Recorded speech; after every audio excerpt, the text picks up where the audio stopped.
Terima kasih ya Tuhan. Buat hadirat-Mu yang nyata dan sempurna di dalam gereja ini. Setiap pujian dan penyembahan kami boleh menyukakan hati Tuhan. Sekarang waktunya bagi kami untuk mendengar, menerima, merenungkan, dan melakukan isi hati Tuhan. Mari Roh Kudus Allah,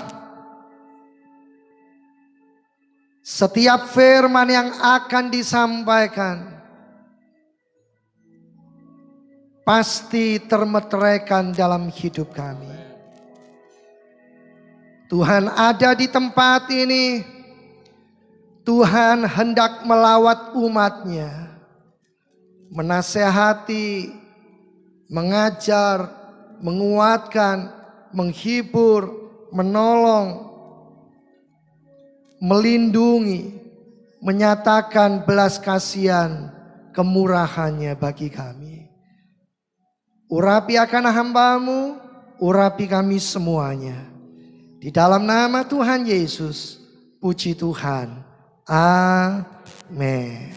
Silakan Bapak Ibu duduk kembali. Terima kasih untuk WL, para singer, juga semua pemusik. Saya akan melanjutkan khotbah dari khotbah saya yang lalu. Tentunya Bapak Ibu yang ingin mengikutinya bisa melihat dan mendengarkan dari YouTube, ya. Dan sebelumnya izinkan saya bagi Bapak Ibu yang ikut Sincia kemarin, ya, Kyonghi, ya, puji Tuhan. Saya percaya bahwa berkat dari Tuhan itu nyata dan sempurna bagi kita semuanya. Saya ajak kita untuk melanjutkan, untuk membuka di dalam kitab Keluaran pasalnya yang kedua. Setelah yang lalu kita bahas Keluaran pasal 1, sekarang kita lihat Keluaran pasal yang kedua. Bagaimana kita memandang dan membaca Keluaran pasal 2, lalu mengkaitkannya dengan tema tahunan kita bahwa Allah adalah Allah yang melindungi kita, ya. Temanya bisa ditampilkan sebelum kita lihat Keluaran pasal yang kedua.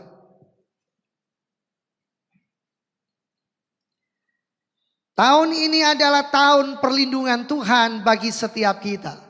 Sekali lagi, bukan berarti tahun depan Tuhan tidak melindungi.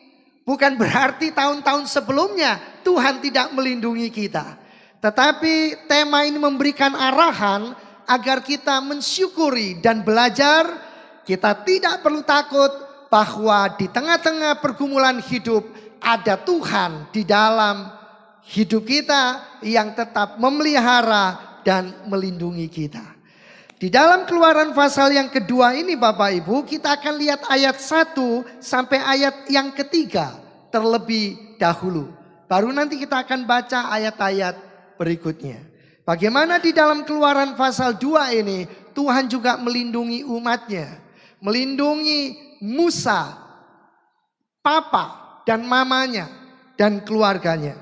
Melindungi seluruh kehidupan kita pada hari-hari ini. Seorang laki-laki dari keluarga Lewi kawin dengan seorang perempuan Lewi. Lalu mengandunglah ia dan melahirkan seorang anak laki-laki. Ketika dilihatnya bahwa anak itu cantik, disembunyikannya 3 bulan lamanya. Tetapi ia tidak dapat menyembunyikannya lebih lama lagi. Sebab itu diambilnya sebuah peti pandan. Dipakalnya dengan gala-gala dan tir. Diletakkannya bayi itu di dalamnya. Dan ditaruhnya peti itu di tengah-tengah teberau di tepi sungai Nil. Amram dan Yokebed, papa dari Musa, itu sudah punya anak lebih dulu, yaitu Miriam dan Harun. Tetapi pada masa di mana Fir'aun memerintahkan agar segala anak-anak laki-laki yang lahir bagi orang Ibrani itu dibuang dan dilemparkan ke dalam sungai, itulah saat Amram dan Yokebed melahirkan Musa. Jemaat yang dikasihi Tuhan, bayangkan, saya yakin berita yang menakutkan dan mengejutkan itu menyebar di seluruh negeri. Papa dan mama dari Musa, pasti saya percaya mereka berdoa sungguh-sungguh kepada Tuhan. Saya yakin, gak ditulis di sini. Tapi ini penafsiran saya yang didukung oleh penafsiran banyak teolog yang lain.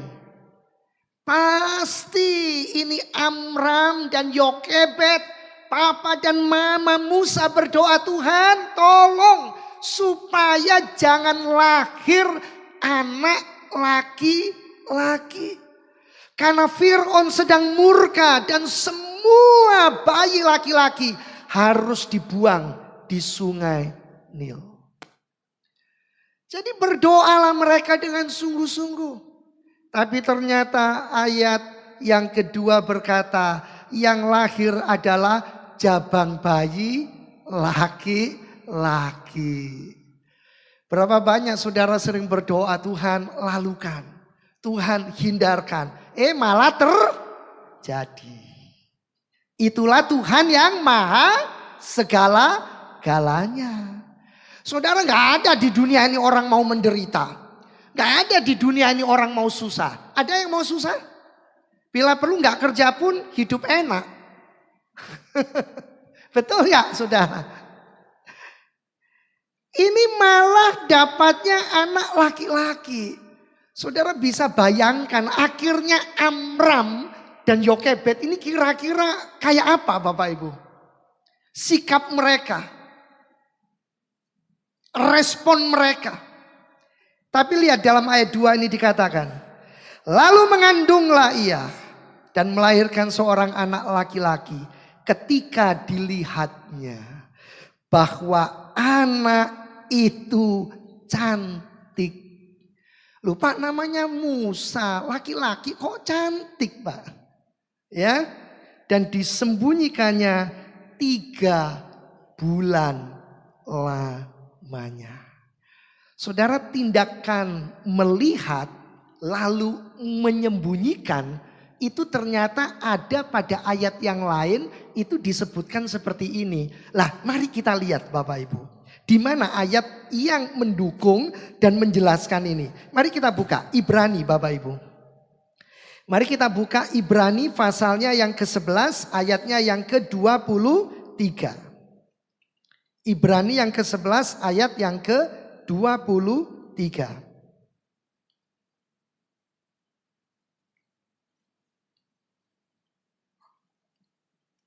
Ibrani 11 ayat 23. Karena iman, maka Musa setelah ia lahir disembunyikan selama 3 bulan oleh orang tuanya. Karena mereka melihat bahwa anak itu cantik di situ, artinya elok rupanya.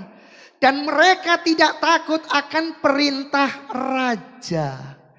Cantik dan elok rupanya itu seringkali saya gambarkan kayak begini. Bapak Ibu tidak pernah bertemu seorang teman sudah sangat lama. Tapi waktu ketemu teman Bapak Ibu berkata, aduh kamu ini ya rasanya wajahmu itu kok bercahaya. Ada sinar, ada kemuliaan. Amin Bapak Ibu. Seperti itu kira-kira. Jadi papa dan mama dari Musa melihat anak ini sungguh-sungguh di balik wajahnya mencerminkan bagaimana Allah akan memakai dia, akan membuat anak ini berguna bagi bangsa dan negaranya. Lalu kalau dalam Keluaran 2 tadi dikatakan mereka segera menyembunyikan Musa, bayi laki-laki ini. Tetapi Ibrani 11 ayat 23 berkata, itu bukan disembunyikan karena Amram dan Yokebed mengasihi. Lawong ini anakku kok. Anakku ya harus tak kasih. Harus tak cintai. Bukan sekedar itu Bapak Ibu. Tapi lihat Alkitab mencatat perbuatan yang dilakukan kedua orang tua ini adalah tindakan iman. Saudara, waktu kita mendidik anak kita mendidik keponakan kita mendidik siapapun yang Tuhan percayakan kepada kita. Bahkan mohon maaf kalau ada keluarga yang pembantu di rumah, ya, yang membantu di rumah itu membawa anak, lalu kita adopsi pun kita harus melakukan pendidikan yang di dalamnya bermuatan iman kepada Tuhan. Untuk mendorong anak ini, mengarahkan anak ini, membawa anak ini percaya kepada Tuhan. Saudara, mari kita buka Kisah Para Rasul pasal 7 ayat 20 untuk menjelaskan tentang Musa yang disebut cantik tadi, ya. Tentang Musa dalam ayat 2 yang disebut cantik, dalam Ibrani 11 ayat 23 disebut elok rupanya. Tapi dalam KPR 7 ayat 20 disebutkan elok di mata Allah. Pada waktu itulah Musa lahir. Dan ia yang disebut cantik tadi. Yang disebut elok parasnya. Ternyata adalah elok di mata Allah. Amin. Bapak Ibu harus memandang setiap anak bagaimanapun kondisi dan keberadaannya elok di mata Allah. Bukan karena namanya elok. Bapak Ibu boleh kasih nama anak Bapak Ibu elok. Tapi anak ini sendiri adalah anugerah yang Bapak Ibu harus bawa sedemikian rupa sampai menjadi seperti apa yang Allah mau. Gak ada yang amin? Semua yang terjadi ini Bapak Ibu, saya mau kasih tahu ini tidak kebetulan. Yokebed berdoa, Amram berdoa.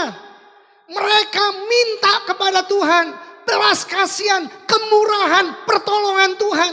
Supaya baby yang dikandung bukan laki-laki tapi perempuan. Karena masa itu Firaun sedang murka.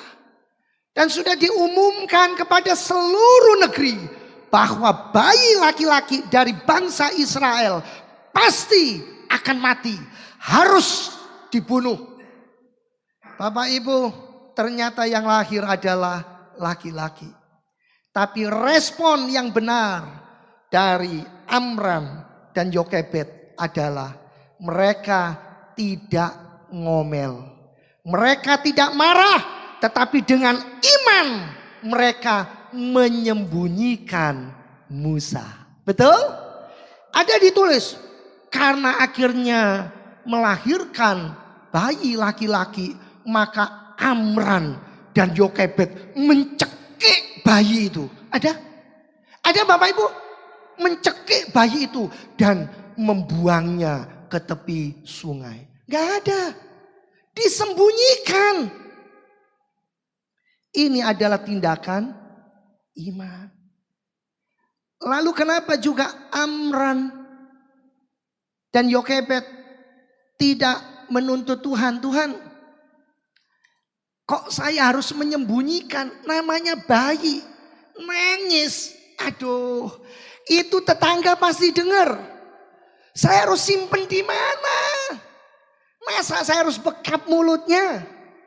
Tuhan, saya minta buat telinga tetangga saya semua jadi tuli. Supaya nggak dengar kalau Musa nangis. Apa seperti itu? Ada ayatnya? Ada ayatnya nggak? Minta mujizat. Seringkali kan begitu ya. Tuhan, butakan mata orang-orang itu. Supaya dia tidak datang. Dia cari saya, nggak ketemu. Supaya nggak jadi nage Tuhan. Butakan matanya. Dalam nama Tuhan Yesus. Mau ribuan kali dalam nama Yesus orangnya nggak akan buta. Tetap kelihatan saudara ketemu. Ya, tetangga-tetangga Musa, tetangga-tetangga Amram dan Yokebed tetap bisa dengar ada bayi yang nangis. Mereka nggak dibuat Tuhan jadi tuli. Berapa banyak saudara sering berdoa minta mujizat, mujizat nggak terjadi. Katanya Allah itu melakukan mujizat Pak. Loh memang dia Allah di atas segala-galanya. Dia Allah yang sampai hari ini masih mengerjakan mujizat. Tapi kalau Tuhan tidak mengerjakannya bukan berarti dia bukan Allah. Dia tetap Allah yang punya maksud, punya tujuan, tetap memimpin dan melindungi. Nah akhirnya mereka pakai cara apa Bapak Ibu? Setelah 3 bulan. Gak tahan lagi mereka nyimpen. Gak tahan lagi mereka sembunyikan Musa. Akhirnya apa? Tidak ada jalan lain. Tindakan iman berikutnya adalah harus melangkah secara alami.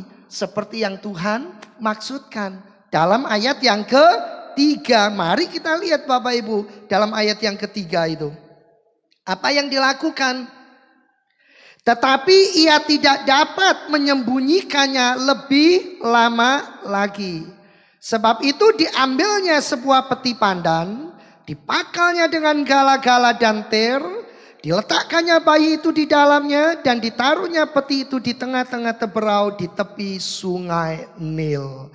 Musa yang disembunyikan 3 bulan ini akhirnya harus apakan Bapak Ibu dibuang? Bukan. Tapi dengan hikmat Tuhan, dengan pertolongan Tuhan, kedua orang tua ini sepakat. Kita akan serahkan anak ini untuk diadopsi oleh putri Firaun. Semua yang dilakukan itu atas seizin Tuhan. Dengan hikmat daripada Tuhan. Saudara lihat, lewat ini Tuhan menolong mereka. Gak lewat hal yang spektakuler. Gak lewat hal yang supranatural. Tapi lewat hal yang alami. Ini sama artinya dengan Tuhan memberkati saudara. Lewat saudara bekerja. Memang ada Bapak Ibu cerita yang spektakuler. Orang itu gak punya beras. Di tengah hujan yang sangat deras. Rumahnya diketuk orang. Di pinggiran hutan. Setelah orang itu ketuk pintu, pintu dibuka. Orang ini menyerahkan sekantong beras. Setelah beras itu diterima, pintu ditutup. Dia baru sadar, loh kok saya belum mempersilahkan orang yang kasih beras masuk. Pintu dibuka, orangnya sudah gak ada. Orang ini berkata itu pasti malaikat dari Tuhan. Berapa banyak Bapak Ibu yang pengen seperti itu. Gak pakai bekerja Tuhan. Tapi malaikatmu datang. Kirim uang 1 karung. Lah karepmu dewe. Betul gak Bapak Ibu? Bener gak? Loh sukanya kan begitu loh. Kerja susah loh Bapak Ibu. Kerja itu sulit, gak gampang. Ya. Tapi lewat hal yang alami ini. Dengan Amram dan Yokebed panggil Miriam. Sini nak. Kamu harus melihat dari jauh. Adikmu ini sudah gak mungkin kita sembunyikan. Ini sudah umur 3 bulan.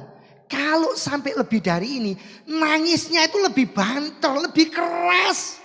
Bahaya buat kita. Jadi gak ada jalan lain. Ini harus sampai di tangan musuh. Bapak Ibu pernah dengar gak? peribahasa yang berkata tempat yang paling aman adalah di mana musuh itu tinggal. Jadi kalau deket sama musuh, ada di lingkungan musuh, dipikir musuhnya itu teman, padahal itu adalah musuh. Dan itu tempat paling aman. Nah, seperti itulah Bapak Ibu. Akhirnya apa? Ayat 4. Kita lihat ya, ayat 4. Kakaknya perempuan berdiri di tempat yang agak jauh untuk melihat apakah yang akan terjadi dengan dia. Maka datanglah putri Firaun untuk mandi di sungai Nil. Sedang dayang-dayangnya berjalan-jalan di tepi sungai Nil. Lalu terlihatlah olehnya peti yang di tengah-tengah teberau itu. Maka disuruhnya hambanya perempuan untuk mengambilnya. Ketika dibukanya dilihatnya lah bayi itu. Dan tampaklah anak itu menangis. Sehingga belas kasihanlah ia kepadanya. Dan berkata tentulah ini bayi orang Ibrani. Bapak Ibu, hati raja itu di tangan Tuhan. Akhirnya putri Firaun ini merasa iba. Belas kasihan itu muncul. Saya percaya karena Roh Kudus yang menggerakkan. Ya, saudara, Tuhan tidak akan pernah kehabisan cara untuk menolong saudara dan menolong saya. Tuhan tidak akan pernah gagal, rancangannya nggak akan pernah gagal. Ya, Musa harus menjadi seorang pemimpin bagi bangsa Israel. Musa ini harus menjadi pembebas bagi bangsanya. Jadi Musa tidak boleh mati. Tapi Musa ini harus terpelihara dan terlindungi. Dan di mana tempat yang paling aman? Lalu dia bisa bertumbuh, bisa berkembang, bisa sekolah, bisa mendapat pendidikan yang tinggi. Gak ada tempat lain kecuali di Mesir. Pada masa itu budaya yang paling maju itu adalah Mesir dan China. Dan saudara, ini papa dan mama dari Musa menunggu kabar yang terbaik dari Miriam. Lalu apa yang terjadi Bapak Ibu? Kita lihat seringkali di dalam kehidupan kita ini belum berusaha dengan maksimal. Tapi kita sudah mendahului dengan berkata, saya sudah berserah Pak kepada Tuhan. Apa yang terjadi, terjadilah. Sering dengar kan? Datang kepada pendeta, kepada hamba Tuhan. Segala jurus Pak, ibarat itu sinetron silat. Saya sudah keluarkan semua jurus. Sekarang saya berserah kepada Tuhan. Padahal apa? Belum loh. Belum maksimal usahanya. Sudah apa? Ngomongnya berserah kepada Tuhan. Itu bukan penyerahan. Itu namanya kemalasan. Bilang sama kanan kiri, kemalasan. Bukan penyerahan. Tapi apa yang dilakukan oleh kedua orang tua dari Musa itu memang usaha yang sudah maksimal. Kalau disembunyikan lebih lama di atas 3 bulan itu nangisnya lebih keras anak itu. Pasti akan lebih kedengaran, ketahuan. Mereka harus pakai hikmat. Coba kita lihat sebentar ya. Kita lihat sebentar Ibrani 11 tadi ayat 23. Apakah mereka takut akan Firaun? Sebetulnya enggak. Tapi apa yang dilakukan ini adalah tindakan iman yang memang tidak bisa lepas dari perbuatan. Jangan cuma saya beriman Pak, walaupun saya tidak bekerja, saya beriman Tuhan bisa memberkati saya. Loh memang bisa Tuhan memberkati, walaupun saudara tidak bekerja. Tapi kalau saudara bisa bekerja, kenapa saudara tidak bekerja? Loh kok nggak ada yang amin ya? Lalu jangan dibalik ya, lah Pak Tris kok nggak kerja? Jangan dibalik begitu loh ya. Karena memang panggilannya beda. Saya bukan membela diri saya. Saya bisa persiapan seperti ini juga butuh waktu Bapak Ibu. Butuh perenungan. Ayo coba tadi Ibrani 11 ayat 23 ini ya. Ini loh. Karena iman maka Musa setelah ia lahir disembunyikan selama 3 bulan oleh orang tuanya. Karena mereka melihat bahwa anak itu elok rupanya. Dan mereka apa? Tidak takut akan perintah. Kalau mereka mau sembunyikan terus bisa Bapak Ibu. Mereka tidak takut kok. Dari awal sudah menyembunyikan. Mau sembunyikan sampai nanti juga nggak apa-apa.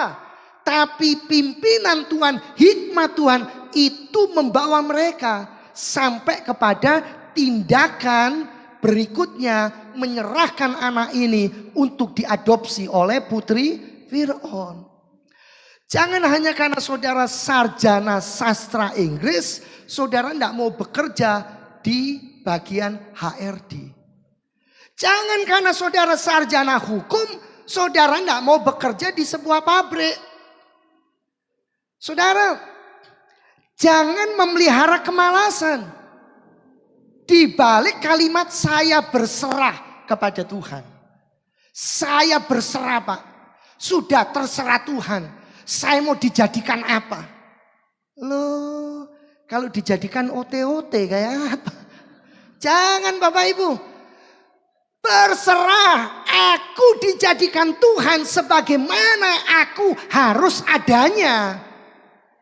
Jangan Bapak Ibu hanya karena kemalasan lalu beralasan macam-macam. Ya, nanti ditawari ini, enggak Pak. Ditawari ini, enggak Pak. Tawari itu enggak Pak. Tawari ini enggak Pak. Lama-lama ditawari mati gimana? Bapak Ibu, ini kebenaran ya. Jadi penyerahan itu harus disertai sebuah tindakan di mana saudara sudah berusaha secara maksimal. Saudara lihat dalam ayat-ayat ini. Ada mujizat spektakuler enggak yang terjadi untuk Musa ini? Seperti tiba-tiba Tuhan mengangkat Musa, menyembunyikan di lereng gunung, terus dipelihara sama Raja Wali di sana. Gak ada ayatnya. Semua terjadi secara alami. Ya, Musa juga tetap harus menyusu ibunya. Betul gak Bapak Ibu? Nah ini semua Tuhan bekerja dengan luar biasa. Sekarang lihat ya, ayat 7 sampai 9. Lalu bertanyalah kakak anak itu kepada putri Fir'aun, akan kupanggilkah bagi tuan putri seorang inang penyusu dari perempuan Ibrani untuk menyusukan bayi itu bagi tuan putri? Saud putri Fir'aun kepadanya, baiklah. Lalu pergilah gadis itu memanggil ibu bayi itu. Maka berkatalah putri Fir'aun kepada ibu itu, bawalah bayi ini dan susukanlah dia bagiku, maka aku akan memberi upah kepadamu. Kemudian perempuan itu mengambil bayi itu dan menyusuinya. Saudara lihat, di balik kesulitan, di balik kesukaran ada berkat yang besar. Betul? Akhirnya mama dari Musa bisa menyusui babynya. Nanti Bapak Ibu, setelah anak ini besar kurang lebih umur 2 tahun, baru diserahkan kepada istana Fir'aun. Tapi bukan hanya upah secara materi yang menyukakan kedua orang tuanya. Selama mamanya menyusui, selama papanya membesarkan anak ini. Karena mereka orang Ibrani, orang Israel, 2 tahun selama menyusui kurang lebih. Mereka sudah dicekoi firman Tuhan. Musa ini dicekoi firman Tuhan. Betul nggak Bapak Ibu? Musa ini diomongi terus tentang kebenaran Allah. Siapa Allah Israel yang benar? Jadi pada waktu diserahkan ke putri Fir'aun, sampai tumbuh besar di istana Fir'aun di Mesir, iman, pengharapan, sukacita, kepercayaannya akan Allah tidak bergeser sedikit pun. Kenapa? Ditentukan pada waktu masa menyusui, dia mendapat asupan yang benar tentang siapa Allah Yehova Yahweh Israel. Terbukti loh Bapak Ibu, pada waktu nanti dia keluar jalan-jalan setelah besar. Dia lihat toh bagaimana orang Israel menindas orang Mesir. Siapa yang dibunuh sama si Musa? Orang Mesirnya. Dia bela itu orang Israelnya karena dia tahu ini umat pilihan Allah. Gak boleh diperlakukan seperti itu. Tapi kenyataannya apa? Orang Israel yang marah-marah. Siapa yang angkat kamu jadi hakim untuk kami? Gak ada. Gak usah ikut-ikutan. Nah, yang harusnya saudara di dalam Tuhan gak boleh saling bertikai. Termasuk di dalam gereja. Banyak Bapak Ibu saya lihat. Sama-sama anak Tuhan. Kayak Musa sama orang Israel. Masih apa? Gontok-gontokan. Nah itu tadi, sikut-sikutan. Loh, yang lebih parah itu pendeta dengan pendeta. Hamba Tuhan dengan hamba Tuhan. Pak, tak kasih tahu ya. Itu domba-dombamu itu nyuri makanan di tempatku. Loh iya tak Pak? Iya di gerejaku. Nyuri makanan di gerejaku. Datang ke tempatku nyuri makanan. Tapi balik itu balik lagi ke gerejamu. Untuk apa Bapak Ibu? Semua jiwa itu Tuhan yang punya. Saya kan sudah bilang yang datang di sini saya layani dengan baik. Tapi yang tidak datang pun minta dilayani tetap saya layani dengan baik. Banyak Bapak Ibu kan saya sudah bilang. Banyak itu dari gereja-gereja yang besar. Mereka ingin ketemu pendetanya itu setengah mati Bapak Ibu. Mereka sampai bilang Pak saya ini minta didoakan loh. Yang doakan itu pekerjanya. Saya bilang saya nggak mau, saya minta ketemu sama Bapak Gembala. Nggak bisa, sama saja. Saya yang doakan, apa bedanya? Ya bedalah itu Bapak Gembala, Anda kan cuma pekerja, saya nggak mau. Nggak bisa. Ya sudah kalau nggak bisa, akhirnya keluar. Loh coba Bapak Ibu, kan menyedihkan. Nggak perlu, tetap pandang Tuhan, tetap lihat Tuhan. Akhirnya lihat Bapak Ibu, Tuhan memberikan berkat yang besar. Di tengah-tengah kesukaran. Bukan hanya Musa yang selamat. Keselamatan itu berkat yang terbesar. Tapi ibu Musa bisa merawatnya. Menyusuinya. Dan masih terima upah. Loh ini kan di luar logika kita. Di luar pikiran manusiawi kita. Amin Bapak Ibu. Ayat-ayat ini mendidik dan mengajar kita. Sudah percayalah.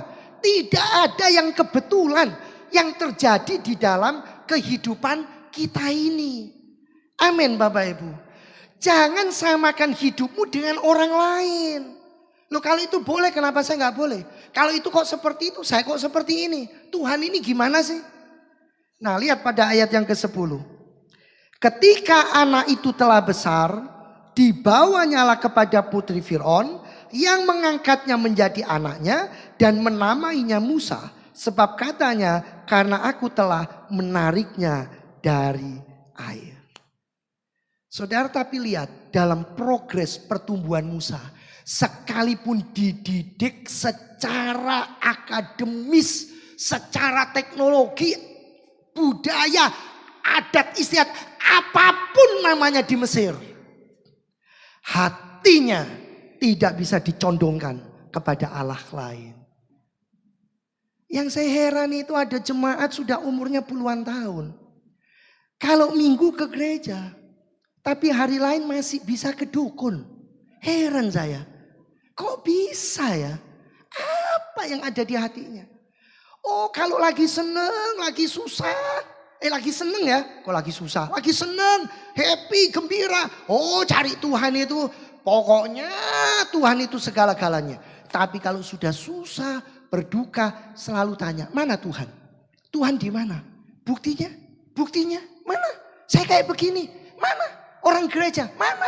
Hamba Tuhan? Mana? Wes percuma. Mending saya ikut yang lain. Lebih perhatian, lebih ini. Hati-hati Bapak Ibu. Banyak di luar tempat ini. Coba kita buka sebentar tadi ya. KPR 7 tadi, ayat 21 sampai 22. KPR 7 ayat 21 sampai 22. KPR 7 21 sampai 22. Lalu ia dibuang Tetapi putri Fir'aun memungutnya dan menyuruhnya mengasuhnya seperti anaknya sendiri. Ayat 22. Dan Musa dididik dalam segala hikmat. Perhatikan ya, dalam segala hikmat orang Mesir. Dan ia berkuasa dalam perkataan dan perbuatannya. Tetapi sikap, perilaku, tindakan imannya tidak menyimpang daripada Allah yang dia sembah. Bahkan dia rela akhirnya meninggalkan Mesir. Dia harus mengungsi di Midian, bekerja pada calon mertuanya. Untuk apa? Untuk meninggalkan Mesir dan segala kekayaannya. Apa yang dahulu dia anggap permata, sekarang adalah sampah demi pengiringannya kepada Allah yang dia sembah. Saudara, dari cerita Keluaran pasal yang kedua ini, saudara bisa melihat ada tangan yang tidak kelihatan. Tetapi tangan Allah ini bekerja secara luar biasa. Bapak Ibu, seringkali kita mengkotakkan Allah pada satu prinsip, harus ada mujizat, harus ada kesembuhan, harus ada hal-hal yang spektakuler, hal-hal yang supranatural, hal-hal yang adikodrati.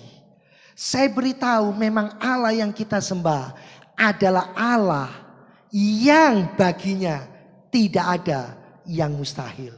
Bagi kita yang percaya tidak ada yang mustahil. Tetapi izinkan Allah bekerja sesuai dengan bagiannya. Dan saudara melangkah sesuai bagian saudara. Satu ayat lagi. Yesaya 40 ayat 13. Percayalah, sampai hari ini mujizat masih terjadi. Ya, sampai hari ini Allah tetap mengerjakan mujizat. Sampai hari ini Allah yang kita sembah, Allah yang Maha Kuasa adalah Allah yang menspesialisasikan diri mengerjakan mujizat. Tapi lihat Bapak Ibu, siapa yang dapat mengatur roh Tuhan atau memberi petunjuk kepadanya sebagai penasehat? Tidak ada. Kalau Tuhan mau mengubah air menjadi anggur, tidak ada profesor kimia sampai hari ini bisa mengubah air jadi anggur. Gak ada. Kalau Tuhan mau berjalan di atas air dan dia hampiri itu Petrus. Lalu Petrus berkata, kalau engkau Tuhan, bawa aku berjalan seperti engkau. Tuhan berkata, mari berjalan bersama aku. Tapi karena dirasanya tiupan angin, Petrus akan tenggelam. Lalu dia teriak, Tuhan, tolong aku. Tuhan berjalan di atas air. Sampai hari ini tidak ada ahli fisika manapun yang bisa melakukan itu. Kecuali dia mengerjakan dengan trik-trik sulap dan magic tertentu. Tidak ada seorang dokter pun di atas muka bumi ini. Itu mayat sudah 4 hari. Lalu Yesus berdiri dan berkata, Lazarus, keluarlah. Aku mau engkau hidup. Sebab aku adalah kehidupan dan kebangkitan. Ada dokter di dunia ini yang berani berkata kepada pasiennya, aku adalah kehidupan dan kebangkitan. Tidak akan jadi dokter. Pasti akan digebuki. Dimasukkan rumah sakit. Betul nggak Bapak Ibu? Nggak ada. Mana ada ahli matematika di dunia ini yang bisa berkata bahwa 5 ditambah 2 itu adalah 12. 5 ditambah 2 itu ternyata 25.000. Tapi Yesus dengan 5 ketul roti, 2 ekor ikan memberi makan 5.000 pria. Plus wanitanya kurang lebih 15. Kalau satu keluarga bawa 2 anak, 3 anak. Zaman itu belum ada KB, mungkin ada yang 5 anak. Gak ada hiburan pada masa itu. Proses kelahiran terjadi terus menerus. Mungkin setiap tahun. Bapak Ibu bayangkan berapa yang dihidupi. Ada ahli matematika di sini yang bisa seperti itu. Tapi lihat ayatnya. Siapa yang dapat mengatur roh Tuhan? Siapa yang bisa memberi petunjuk kepadanya sebagai penasehat? Seringkali dalam doa kita, Tuhan, sebetulnya gini loh Tuhan. Kalau gini tuh sudah selesai, gampang Tuhan. Tapi Tuhan bilang, enggak anakku, aku mau seperti ini. Bukan seperti itu. Mari kita bangkit berdiri. Sebelum kita menikmati persekutuan dengan tubuh dan darah Kristus. Mari Bapak Ibu yang dikasihi Tuhan. Carilah Tuhan, jangan cari mujizatnya. Carilah Tuhan, jangan cari kesembuhannya. Carilah Tuhan, jangan cari berkatnya. Kalau saudara cari berkatnya, berkat mau seberapa banyak, pasti habis. Amin. Tidak habis Pak, itu 7 turunan. Iya 7 turunan, turunan ke-8 habis. Percayalah Bapak Ibu. Hanya Tuhan sumbernya. Hanya Tuhan sumbernya. Kalau saudara ketemu sumbernya, maka mujizat itu gampang. Kemuliaan itu gampang. Kesembuhan itu gampang. Apa yang Tuhan gak bisa lakukan? Bapak Ibu, langit dan bumi ini diciptakan dengan cara apa? Tuhan hanya berfirman, mengucapkan. Roh Kudus menolong kami. Agar kami hanya terpaku kepada sumber kehidupan. Yaitu Tuhan Yesus Kristus. Junjungan hidup kami. Allah yang agung dan maha segala-galanya. Kami puji, kami luhurkan, kami masyurkan Engkau. Pada akhir ibadah ini kami menyerahkan saudara-saudara kami yang berulang tahun. Di sepanjang bulan Januari, semua diberkati oleh Tuhan. Semakin takut akan Tuhan, mengenal Tuhan, mengasihi Tuhan, dan melayani Tuhan. Memberkati jemaat yang hadir, memberkati jemaat yang tidak bisa hadir, yang karena satu dan lain hal, dimanapun mereka berada, tangan kasih Tuhan menjangkau mereka. Anugerah Tuhan melingkupi mereka. Kami berdoa dan menyatukan hati untuk memberkati, untuk menyerahkan dan membawa seluruh penata layanan kepada Tuhan. Tuhan dipermuliakan. Kami berdoa buat bangsa dan negara kami, buat Bapak Presiden dan wakilnya, buat semua jajaran Menteri, TNI, Polri, semua diberkati oleh Tuhan. Indonesia negeri kami tercinta, milik Tuhan, akan dipenuhi kemuliaan Tuhan dan mengalami anugerah keselamatan. Terima kasih Bapa di sorga.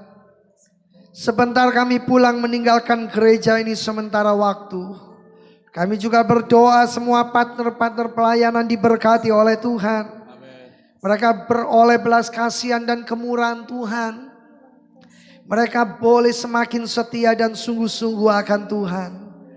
Sidang jemaat yang dikasihi oleh Tuhan, sebelum pulang terimalah sekarang berkat Allah Bapa, cinta kasih kemurahan Tuhan Yesus di dalam persekutuan Allah Roh Kudus akan menyertai dan memimpin hidupmu sekarang bahkan sampai selama-lamanya. Roh Kudus akan menuntun dan memimpin engkau.